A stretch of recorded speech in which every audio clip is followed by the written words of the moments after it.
Olá YouTube, sejam bem-vindos de volta ao meu canal. Se você é novo neste canal nós falamos sobre livro, desenvolvimento pessoal e tudo aquilo que faz com que a sua vida seja um bocadinho melhor. E se esses tópicos te interessam, vá em diante, deixa o seu like, subscreva nesse canal para mais vídeos como esse. E eu tenho recebido muitos comentários no vídeo que eu fiz sobre o estilo de apego desorganizado.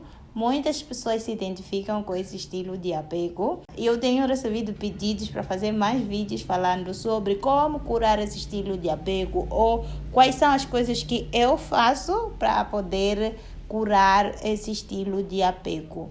Então, eu sempre tive o estilo de apego desorganizado, maioritariamente evitativo. Para quem não sabe, o estilo de apego desorganizado é a junção de dois estilos de apego inseguro, que é o ansioso e o evitativo. E a pessoa com estilo de apego desorganizado pode oscilar entre se tornar evitativo ou se tornar ansioso. Eu, por muito tempo, agi como evitativa. Só comecei a ativar meu lado ansioso quando comecei a entrar em relacionamentos. E eu já partilhei aqui sobre o estilo de apego desorganizado. Tem um vídeo aqui a explicar o estilo de apego desorganizado. Se passam anos que eu fiz aquele vídeo a partilhar o meu estilo de apego. E todo esse tempo eu passei por uma jornada de cura. Eu vou explicar aqui hoje para vocês ações e ações práticas que eu faço no dia após dia para me manter segura. Hoje eu me sinto mais segura, mais confiante e hoje eu já não sou um tumulto de emoções como eu era antes. E aqui vão as reflexões que eu tive que fazer para poder curar o meu estilo de apego. Sim, eu fiz terapia, mas terapia não foi suficiente para me curar por completo. Eu tive que ativamente curar os meus traumas de forma pessoal e também com a ajuda do terapeuta, mas foram coisas que aconteceram gradualmente. Tá vendo? Quando você começa a fazer pequenos progressos e depois começa a descobrir mais coisas que você não sabia sobre si. E não, o autoconhecimento é muito importante, que é algo que eu sempre me considerei self-aware, eu sempre me considerei uma pessoa que me conheço tão bem, mas no processo de terapia e no processo de cura eu percebi que se calhar há coisas aqui, há gatilhos aqui que eu não conheço, que são ativados de forma assim, sem eu perceber. Então, vou partilhar para vocês algumas reflexões aqui que eu tive que ter para poder reconhecer esse estilo de apego e curar esse estilo de apego. E uma das primeiras reflexões que eu tive que fazer é: não posso controlar as atitudes dos outros, eu só posso controlar as minhas atitudes. Perceber isso é tão libertador. Vocês não fazem ideia, é tão libertador tirar a necessidade de querer controlar. Eu comecei a colocar minha energia de volta para mim. Comecei a tirar minha energia de locais que não são meus. E eu comecei a perceber que todas as experiências que eu tenho com outras pessoas refletem a experiência que eu tenho comigo mesma. Então, eu parei de tentar forçar coisas, parei de tentar controlar coisas e comecei a refletir sobre as minhas atitudes. Por exemplo, se é um relacionamento que não é muito bom, onde meus gatilhos são ativados, então a pergunta que eu tinha que fazer para mim é por quê? Por que eu estou nesse relacionamento? O que eu quero ganhar aqui? Qual é a parte de mim que aceita esse tipo de tratamento? Ou qual é a parte de mim que age dessa forma? Porque às vezes não é só sobre o outro, mas é também refletir nas suas próprias atitudes. Sempre tornar a relação que você tem com os outros sobre você mesma, refletir sobre você. E uma coisa que eu gostei muito de fazer terapia é que quando eu falo de relacionamento, pode não só ser relacionamento amoroso, mas também relacionamento familiar, amizades. O que eu gostei mais sobre terapia é que a pergunta era sobre você sempre. Você chegava lá e dizia: minha amiga fez isso. Porque ela é assim. E o terapeuta voltava a perguntar: mas como é que você se sente?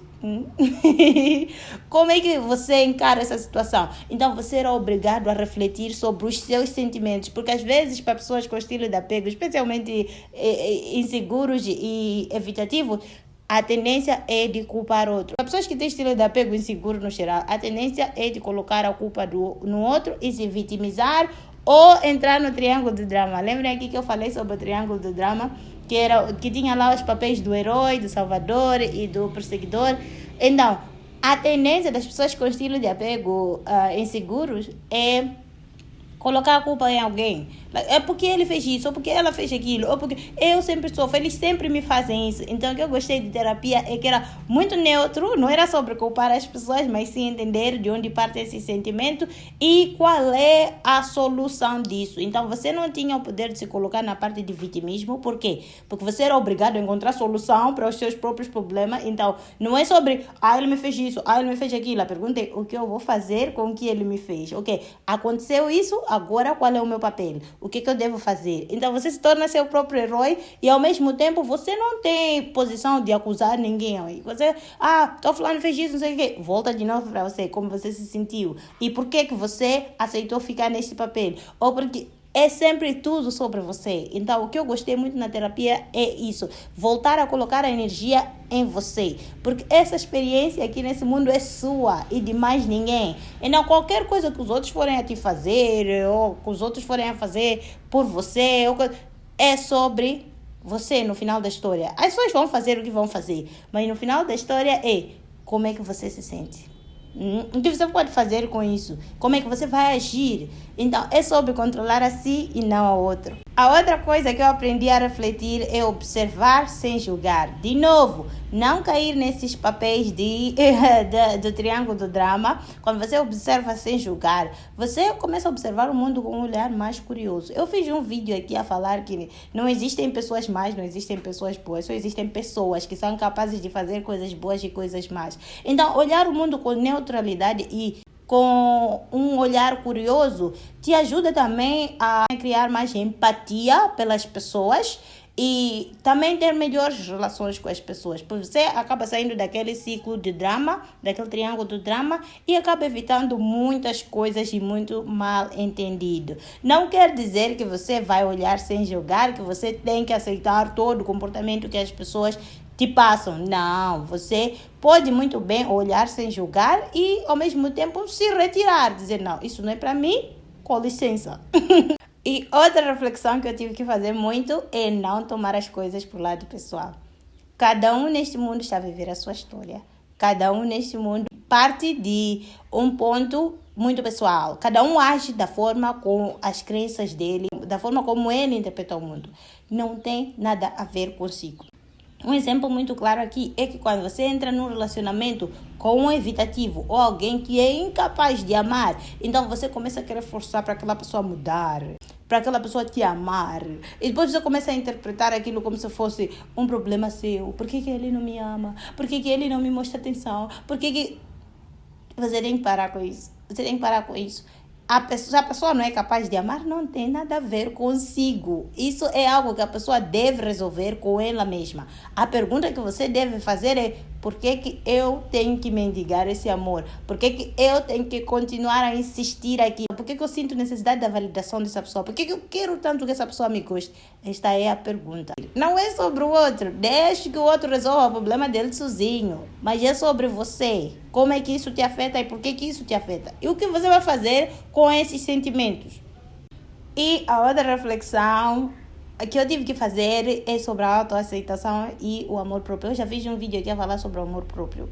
É não só me autoconhecer, mas me aceitar por completo.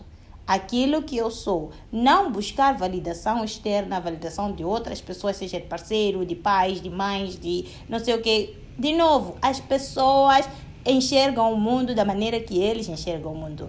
Eles são responsáveis pelas coisas que eles fazem.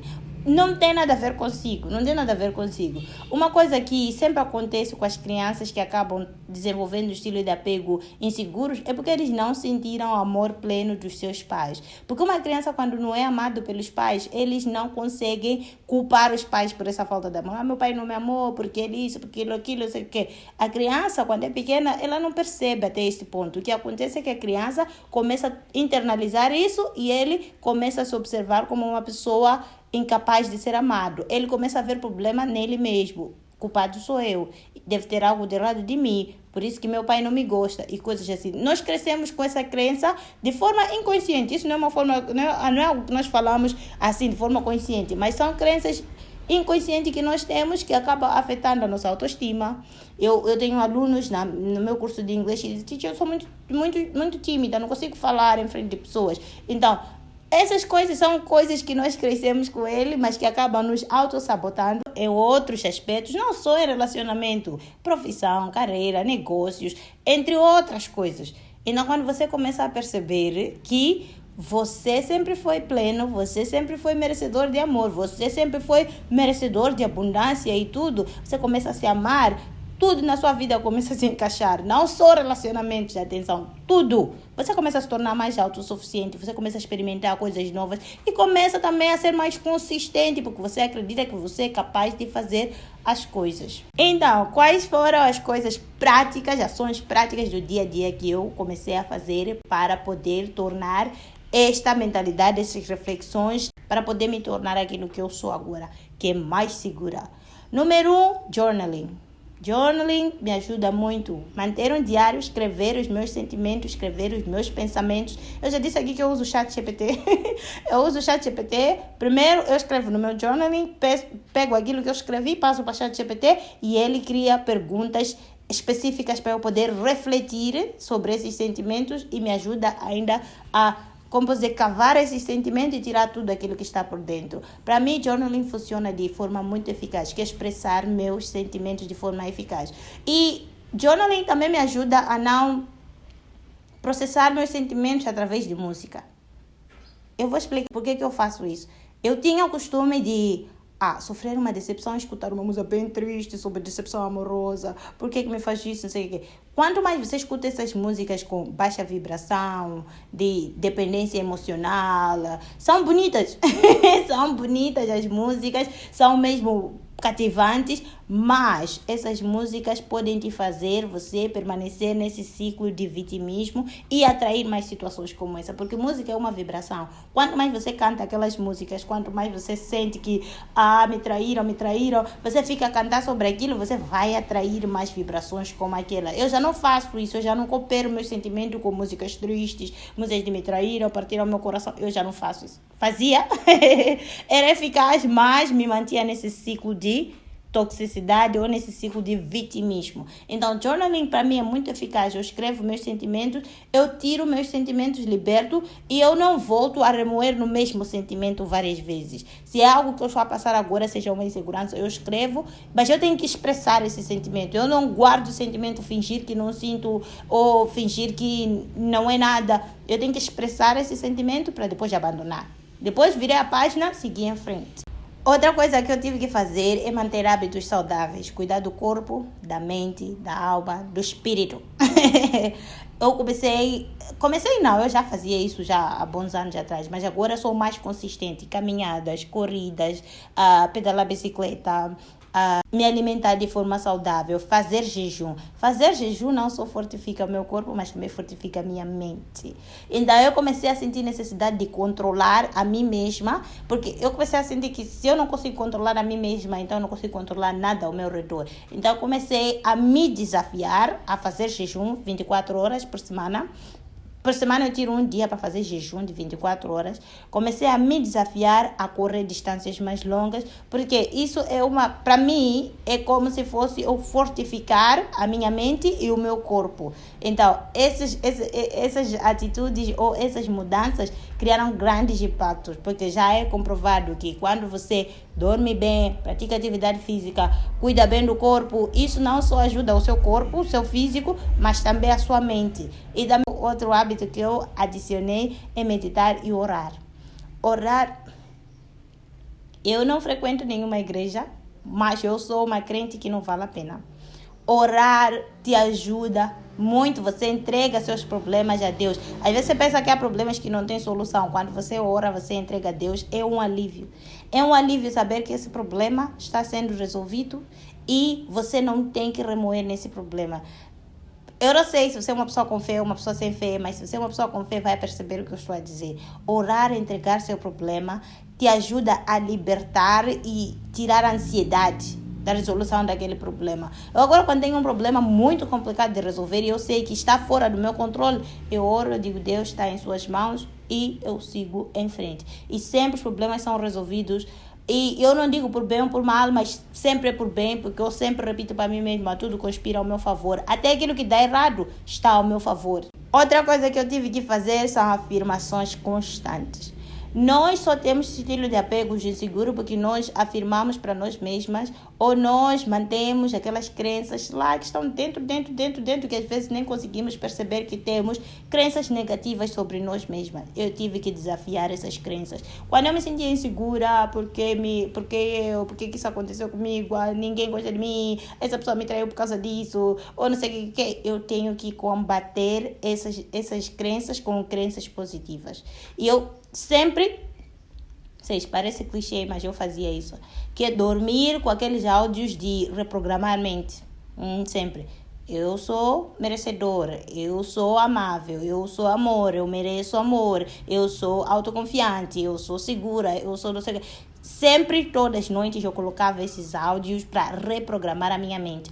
Hoje eu não preciso escutar afirmações, hoje eu digo para mim mesma afirmações. Qualquer setback que eu tenho uma afirmação positiva para combater. Qualquer ideia de negatividade que eu tenho na minha cabeça, eu tenho uma afirmação positiva para poder combater. Então, tentar sempre me tornar positiva, tentar sempre olhar no aspecto positivo, porque requer a mesma quantidade de energia para ser negativo que para ser positivo. Então, por que não ser positivo? Meditar, acalmar a mente, mesmo quando você estiver ansioso, procurar orar, meditar, afirmar para si mesmo. Parece brincadeira, vocês, isso funciona. Sempre combater com coisas positivas. A princípio você pode não acreditar, parece mentira a princípio, mas quanto mais você faz aquilo, mais aquilo se torna verdade. E as coisas ao seu redor começam a refletir as suas crenças interiores. Quando você acredita que eu sou uma pessoa merecedora de respeito, eu sou uma pessoa merecedora de abundância e sucesso, tudo na sua vida irá se alinhar de acordo com aquela crença que você tem. E outra coisa que eu tive que fazer é no aspecto relacionamento. Não correr para relacionamento. Não se lançar na limerência e cair aí num relacionamento que não é adequado para mim. Não é sobre esperar a pessoa perfeita, mas é esperar a pessoa que se alinha com aquilo que eu sou. Não correr, levar passo a passo, procurar entender a pessoa, procurar conhecer a pessoa antes de se comprometer. É sobre encontrar o parceiro ideal para si. Não um parceiro perfeito, mas alguém que é ideal para si e compatível consigo. E agora eu, quando entro na fase de conhecer alguém, não sei o que, não é como antes. Como antes, para mim era muito fácil descartar pessoas. Para mim era logo, não, isso não. Mas agora eu procuro conhecer a pessoa e muitos acabam se tornando amigos. Pode não sair relacionamento dessa interação, mas pode sair uma amizade, virar conhecido, amanhã se cumprimentar na rua e rirmos, conversarmos. Pode não sair relacionamento. É só perceber que não é porque uma pessoa não é porque uma pessoa não é compatível consigo, que aquela pessoa não presta ou não é merecedor de nada. Não. É só perceber que aqui existem pessoas que são compatíveis consigo, existem pessoas que não são compatíveis consigo, mas não faz daquela pessoa uma má pessoa. Pode não ser compatível consigo e ser compatível com outra pessoa, assim como existe alguém que é compatível para você. E acreditar que existe sim alguém que é compatível consigo. Manter a fé, acreditar que sim, eu vou encontrar alguém que é compatível comigo e se mostrar a sua mais autêntica versão, que é para essa pessoa poder encontrar a si e não uma máscara que você usa. A outra coisa que eu tive que fazer é manter limites saudáveis. O que é meu para carregar, o que não é meu para carregar. O que eu posso fazer, o que eu não posso fazer. O que eu quero fazer, o que eu não quero fazer. Limites saudáveis são importantes, que é para você não cair no espírito de people pleasing ou não cair no espírito de burnout. Eu coloco limite até comigo mesma. Agora mesmo, essa semana, eu passei 4 dias de repouso, porque eu percebi que eu estava a me exercitar de forma exagerada e acabei atingindo um burnout. Mas já vou voltar amanhã às minhas caminhadas normais. Então, limites saudáveis é reconhecer o que você pode fazer, o que você não pode fazer, o que está em sua capacidade, o que não está em sua capacidade, e também se manter íntegro naquilo que são os seus valores, naquilo que são as suas necessidades. E isso demonstra amor próprio. E também se manter longe das fofocas, dos julgamentos, evitar coisas de baixa energia. E uma coisa que eu também comecei a praticar é o minimalismo e o desapego. Desapegar de coisas, seja física, seja mental, seja emocional. E não manter-me mais minimalista, simplesmente manter o que é essencial para mim e o que me traz paz e conforto e bem-estar. E o que é demais, seja fofoca, seja pessoas tóxicas, sem julgamento, deixar ir. Deixar ir. Não é para mim. Ok? Cada um vai resolver o problema dele. Lá, há uma frase que minha amiga gosta muito de falar, Cecília. Cada mundo na programa ZAT.